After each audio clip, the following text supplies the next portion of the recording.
Inspector রুদ্র সেন, আপনার কালকের কীর্তিটা police department এবং সরকারকে বিপদে ফেলে দিয়েছে। সারা পুলিশ ডিপার্টমেন্টের মাথা আপনি হেড করে দিয়েছেন। মিডিয়া পুলিশকে বলছে রেজিস্টার্ড মার্ডারার।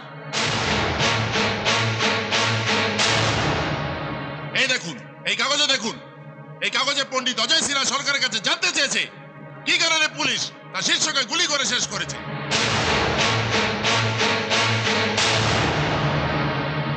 আপনি স্বীকার করুন যে রাগে আপনার মাথা ঠিক ছিল না, তাই ভুলবশত বন্দুক থেকে গুলি বেরিয়ে ওর বুকে লেগেছে।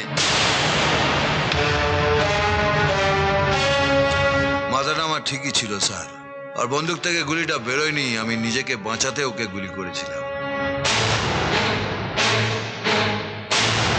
আমাদের এত বোকা ভাববার কোনো কারণ নেই ইন্সপেক্টর রুদ্র সেন। নিজেকে বাঁচাতে